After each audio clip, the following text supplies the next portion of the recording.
Hey guys, Chris Luna here with the Chris Luna Group of Compass. It's another episode of Coffee with Chris.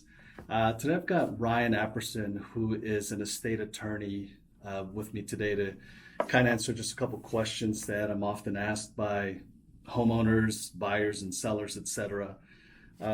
So Ryan, I just want to hop in directly into the questions. What would you say would be the best way for, let's say, a homeowner to, protect their assets?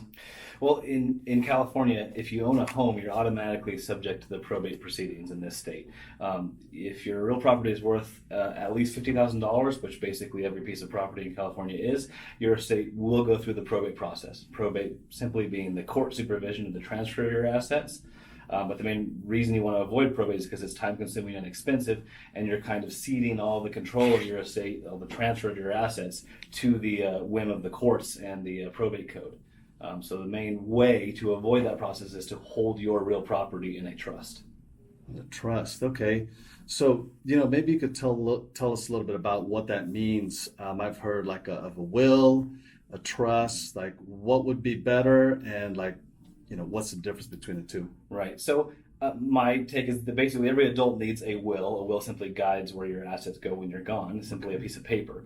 A trust, however, is a legal entity that also holds property. And so the trust has more protections. It's also an entity that has that survives beyond you with your successor trustees, and that holds all your property for your beneficiaries. So when someone says an estate plan, they usually mean a will, a trust, so powers of attorney documents, healthcare directives, etc. So they both do similar things, but the trust is also a legal entity.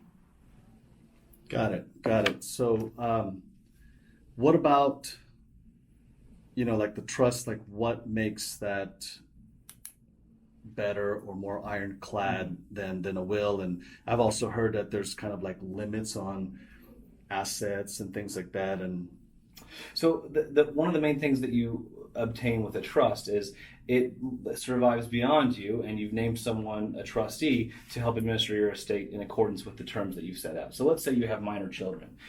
In the will, you're going to name their guardians, for example, but in the trust, you're going to hold the assets for their benefit. Let's say you have a 3-year-old and a newborn like I do. I have no idea how financially responsible those kids are going to be at age 18 and beyond. So my particular trust says, hey, they get half of the assets at 25 if I'm not around, and the other half at 30. That way, if they blow all the assets at age 25, they get another bite at the apple at age 30. So the trust gives me some control and really the ability to protect my heirs from themselves in many ways. Wow.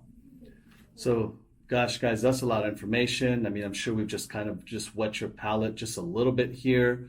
If you need any other information or would want to set up a private consultation with Ryan Apperson, again, he's an estate attorney. His contact information will be down below.